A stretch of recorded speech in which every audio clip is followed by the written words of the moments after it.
Welcome to MidLIFE Matters, where we celebrate women's wisdom and wit.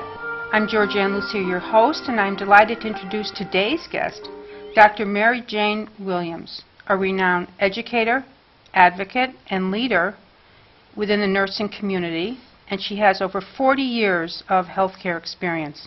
Welcome, Mary Jane. Thank you. It's great to be here. Wonderful. Let's start with you being the chair of the Government Relation Committee of the Connecticut Nurses Association and some of the issues that you've been tackling. Well, actually, that was kind of an instant thing that happened to me when someone became ill, and I was asked to take that position. So I've been in that position now since 2000. And one of the things that we do is we represent all of nursing at the state level. And so we consider all the bills that come forward and how they not only affect nursing, but affect the health of the public. And so I'm involved during the sessions every day with what's going on at the Capitol, with what's happening with these bills that are coming forward, reading the language and making sure that the language not only protects the public, but protects the practice of nursing. And so I actually enjoy it because it's one way of taking the knowledge that you have as a patient advocate and transferring into another role as an advocate in a different manner in the political arena. And I was reading some of the recent bills that were before the group, and it's toxins, pesticides in the environment affecting children. Well, I've been involved in environmental health for a long time. I grew up in a town that's a Superfund site. And so I've always been aware of the issues related to environmental hazards. I did the environmental work for the Connecticut Nurse Association for many years and have recently started to mentor several other people who are now taking it over. And so I work not only with the people at CNA, but I work with the Coalition for a Safe and Healthy Connecticut, the executive director being Ann Ulick, and I work with Hassan Gorski, who is the coordinator now for environmental health. But because of my commitment to the environment, I still do testimony on all of the bills related to toxicity. And we really work a lot with children's products because most people aren't aware that cancer is the second leading cause of death in children. And there is a correlation between the toxicity from the chemicals and the cancers in these children, plus all of the other issues surrounding chemicals in our environment and how they affect children. So I feel very committed that if we can't protect the next generation, then we're doing something wrong in this country. One example of a bill was regarding, I believe, materials like in playgrounds, just to help them understand the types of pesticides on playgrounds. We have organic pesticides. We have organic fertilizers. And what we tend to use is toxic pesticides. So I think it's probably close to 8 years ago, we had a bill that came out that did lower levels, so they protected kids from kindergarten to 8th grade. This year, we have actually 5 bills to do with pesticide applications and microbials that are going to expand the use of organic materials and remove pesticides from the environment. So one of them would be, we're going from 8th grade to 12th grade. We're asking it to be put into state parks. We're asking it to be on playing fields. But because most people don't realize that when you're playing football or you're playing lacrosse and you're rolling on the grass, that grass is green because someone has applied pesticides. And so it's directly absorbed through your skin. And so we are pushing for the Connecticut government to push these laws through. So you align yourself with people who are of mutual thought, right? Right. Our coalition is made up of everybody who is invested in environmental health. So we work with several other organizations. We work with other nursing organizations. We work with national organizations that are represented here in the state in order to have a strong political strategy and move these bills forward. We're very hopeful this year that because of the strength of the coalition, we will be able to move these bills forward and expand what needs to be done. We have a cadmium bill this year also, and what Cadmium is another toxin, and cadmium is found in jewelry that's imported from other countries. And it actually, we have an example of a child who ate a little charm out of a plastic container that they paid 25 cents for and died. What we've tried to do is to prevent those types of materials from coming onto the market in the state of Connecticut. Well, that's a tall order. Are there other states that you align with? I know you've said Yes. you have some national connections. Yes, I am on the steering committee for the Alliance for Nurses for Healthy Environments, and I've worked with Dr. Barbara Sattler, who started the first and only environmental health program in the nation at the University of Maryland. And so we are a group of nurses who come together. We do policy at the federal level. So right now we're working on TSCA. TSCA is, they're trying to reform TSCA and ban chemicals that other nations have already banned through the EU. But we're not as successful because we have very, very powerful lobbies in the chemical industry. So we are working at the grassroots level in each state to influence our elected federal officials to support a bill that will remove these toxins from our products until we can prove that they're safe. So it's a great deal of work, but it's actually a lot of fun because you meet wonderful people, and we meet people across the spectrum in nursing.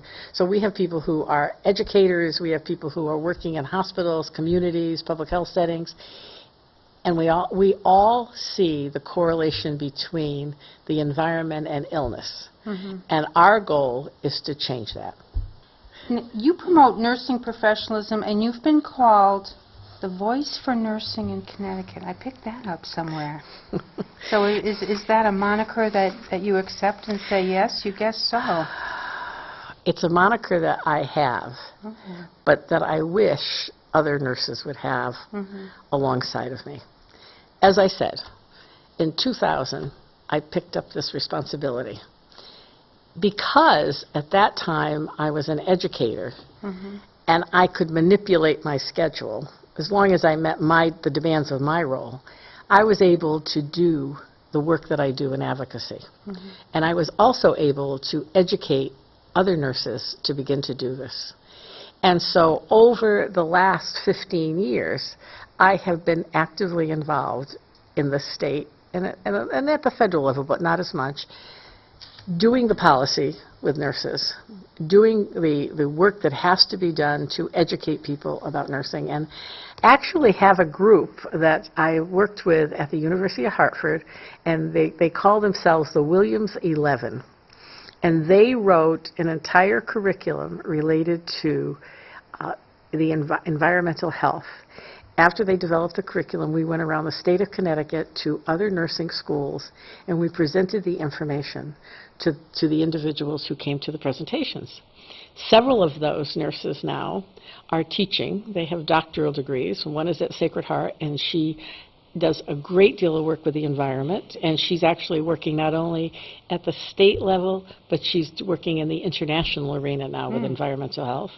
Another one of those graduates is a faculty professor at Naugatuck Valley.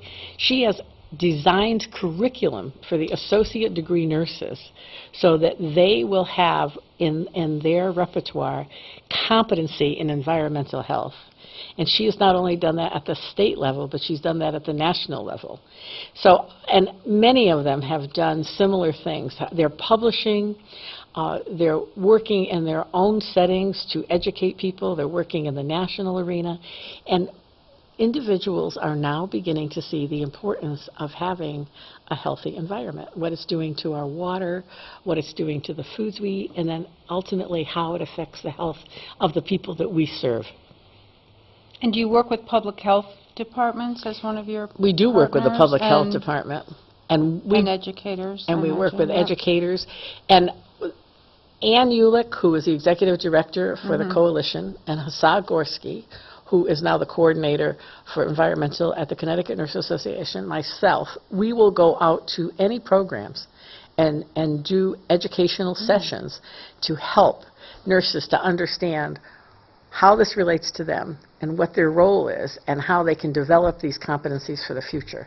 So yes, there is a goal, and the goal is to get everybody aware of what's going on. I mean, when you look at the things related to asthma, I mean, leukemia, one of the things that motivated me is when I was at the University of Connecticut Health Center, every morning I would walk in, and I would be going up to the 7th floor, and I would have to go by the clinic where they brought all the pediatric patients who were giving their IV chemotherapy, and I would watch all of these mothers walking around with their babies while they're getting their chemotherapy, and I thought to myself, how can this be? How can we tolerate this situation? Why do so many children have leukemia? Well, we now have the research that shows that when babies are born, they can have up to 80 persistent organic pollutants in their bloodstream that they receive through the mother's placenta. So when we work with mothers now or pregnant women, we encourage them to eat organic foods, to stay away from cosmetics that are contaminated with products that are absorbed into their bodies. And even simple things like nail polish carries phthalates, and phthalates absorbed into the bloodstream, and they will affect the infant.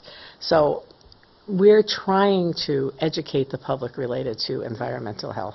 The chemicals in cosmetics. Right.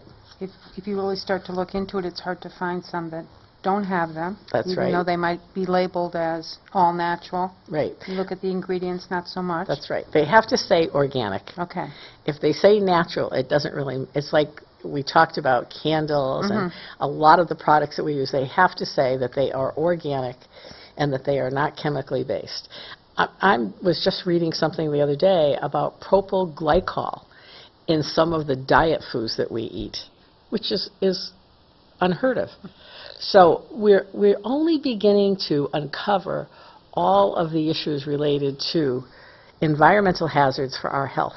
And I think there's a lot of work to be done, but I like doing it. I can tell, and that's exciting for you. And let's think back to when you first started out in nursing. I'm sure you never could have predicted this is where you'd be. No, it was not. It's actually, I never thought I would be even here.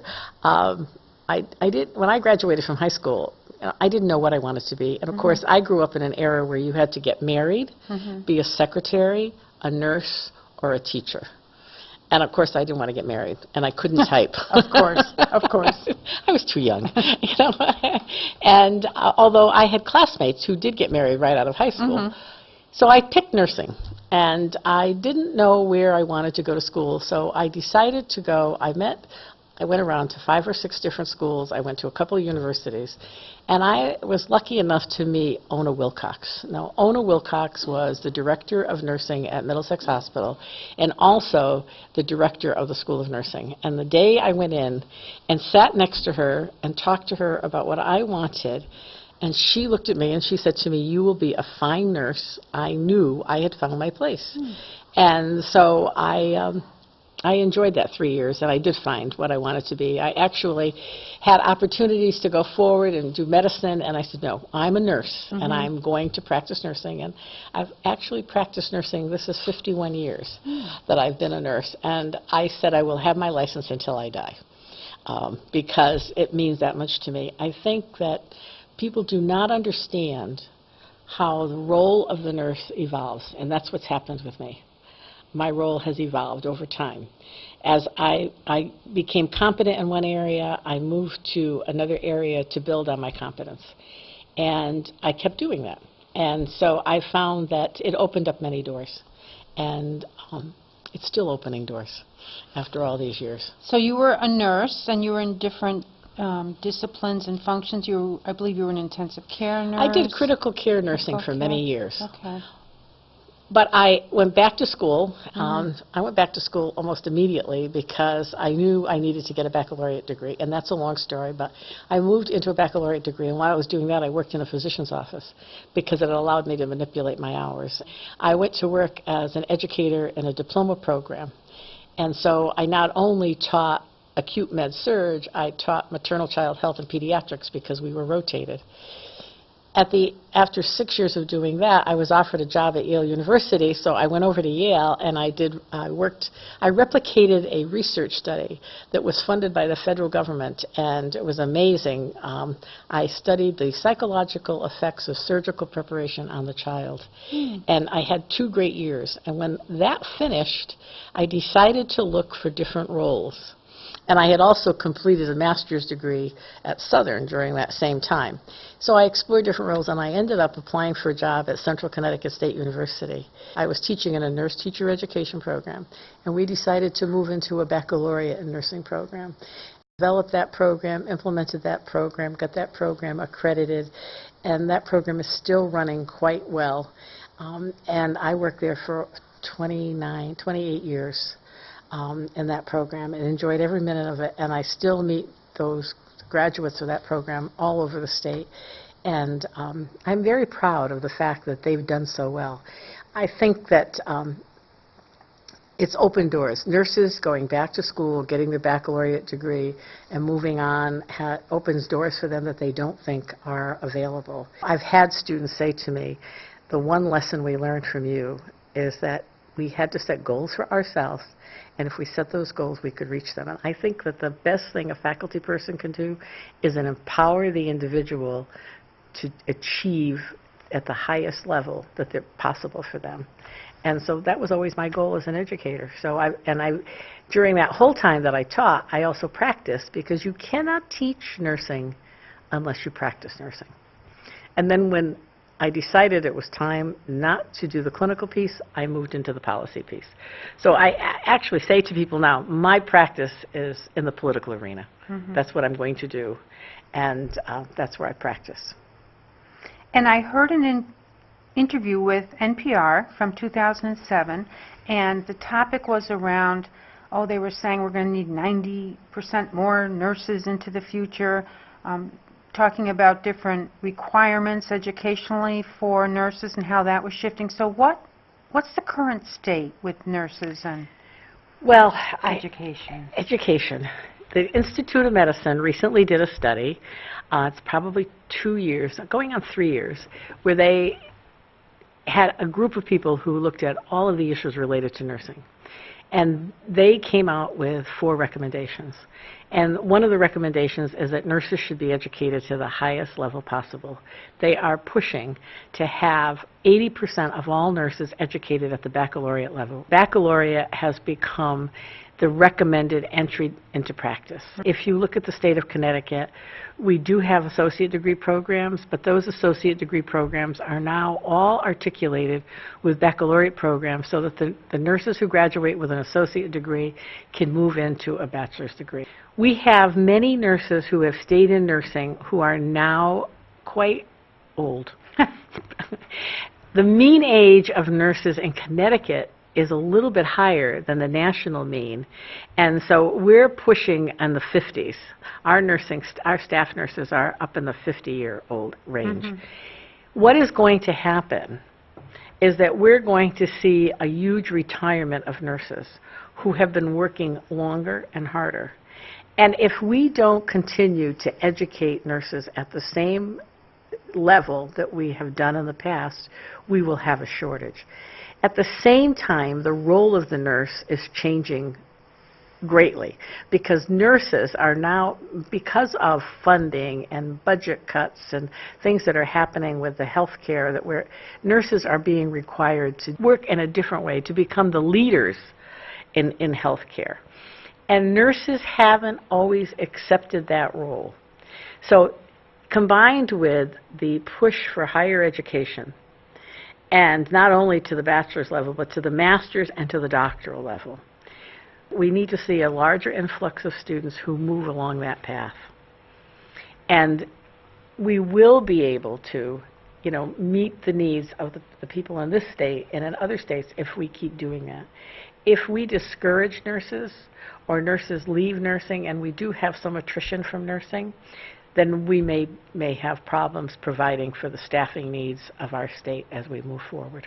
I am aware that there has been an issue with not having enough educators, and some people point to pay. I believe in one of your interviews you talked about that some people can earn so much more in practice than being an educator at the college level. Where does that stand, or what do you think about all that? What do I think about? Well, what do you think about all that? I think that we do not value educators the way we should value educators in this country across the spectrum, and especially nursing educators. We are responsible for educating the providers of your care. And in order to do that, you need competent, qualified, educated individuals. Now, with a doctoral degree, and my degree is in higher ed administration, if I worked in a hospital setting as an administrator, I probably would have made 3 to 4 times what I made as an educator. But I chose to stay where I was because I felt I had more influence on promoting the profession and educating the next generation than I would have had as an administrator. And that's one of the reasons I made the transition, is I couldn't make change as a nurse manager. I couldn't make change. I had to go to a different level. So when you have choices like that, you have to evaluate where you think you would have the most effect. But there is a huge discrepancy. If you look at universities, the School of Business faculty make 2 to 3 times more than the nursing faculty. And the rationale the universities give is because, well, they can go out into the industry and make a lot of money. You know, we have to compete to get the really qualified ones. Well, the fact is that nursing leaders can do the same thing. And that's one of the reasons we do not attract people into nursing. A staff nurse in the state of Connecticut in some places, starts at a higher salary than the individual who taught them during their program. And so I think we have to address that. I think we have to place more value on the role of the educator in educating the next generation. And since this show is focused on women, what aspect do you think might be at play with the fact that nursing traditionally had been a woman's field, and my impression is still largely a woman's field? Largely. We probably have more men coming into nursing now. Men come into nursing and they pick certain areas of nursing. And we see probably about 10% of nurses today as male nurses, and that always, I think that's really good. I think that it changes the dynamic in the profession. Is that going to change? I think it is changing, and I think it will change because men will come in and they work in the emergency settings, the trauma settings, the flight nurse programs. They work as nurse anesthetists, and so as the roles increase and expand, and as independent practice increases and expands, men will move into these roles more rapidly. I think that will change. And we see, you know, that there's even been a change in the medical professions about who's going into practice. We see more women now in medicine than we ever saw. So I think you're going to see shifts. But it's taken a long time. And another factor that influences that is also salary. You know, that affects, men are seen still as traditional breadwinners, and they will pick jobs where they have, you know, very good reimbursement, retirement, etc., health care. So unless we can be competitive in the health care industry, we're not going to draw those people into our profession. My belief, and I grew up in the 60s, is that women were pointed towards careers like teaching, nursing, secretarial, for a lot of reasons, but one being they were seen as jobs with perhaps some flexibility so that you could perform these multiple roles. What advice do you have for young women in nursing and other professions as they try to consider, how do I zig and zag through my life with wanting to be perhaps a mom and still work? And well, the more education you have, the more flexible you can be, because the more on demand you are. And so I strongly advocate for nurses to choose the best program for them, but if they start at the associate degree level, move into the baccalaureate level, do not drop out, and then move into the master's degree, and then move on into a doctorate. We need nurses to consciously set down goals for themselves. What are my short-term goals and what are my long-term goals? what has happened, and I see this all the time, is that young girls end up, they'll do their degree, and then they'll say, well, I want to get married and I want to work a few years. And so then they work a few years, and they've got children, and it's hard to go back to school. If they were to start back to school right away and just pace themselves a little differently, they would end up having their bachelor's, their master's degrees. They would be more competitive for higher level roles, for leadership roles, and they could work their way through their doctorate. If I had any advice, it's to get your education before you start your family, because you have the most flexibility. And I'm really committed to that, because that's not what I did. It took me a long time, and when I had the opportunity to do a doctorate at Columbia, I had a daughter who was a year old who had chronic otitis, and my husband said to me, I can't handle this, and I had to leave that program. So I didn't go back until 1989. The problem with that is, and because we still are a female profession, is that we get stuck as females.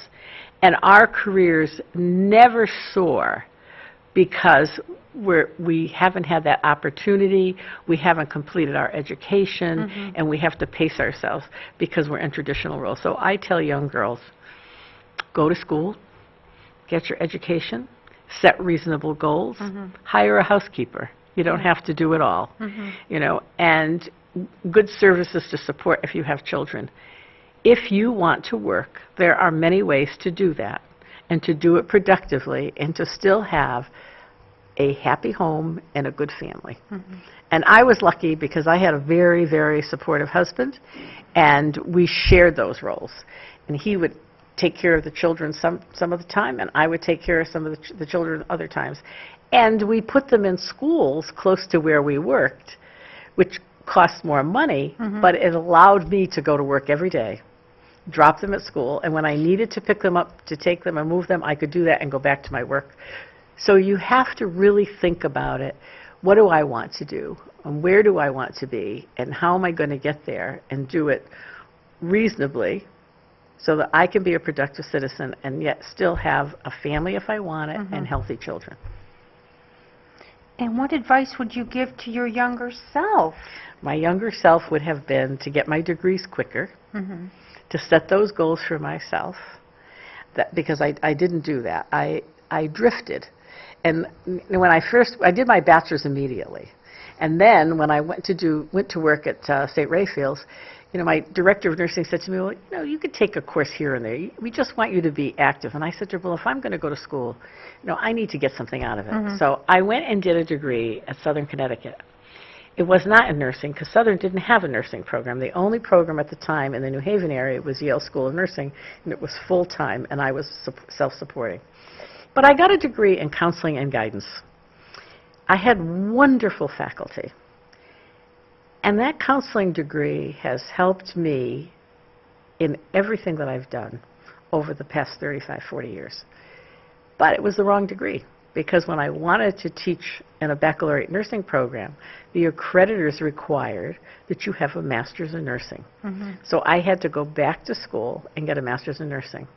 So what I would have done differently, I would have done my bachelor's and my master's, and I would have done my PhD earlier, so that I could have been more productive in the research arena and done more publishing to influence the profession.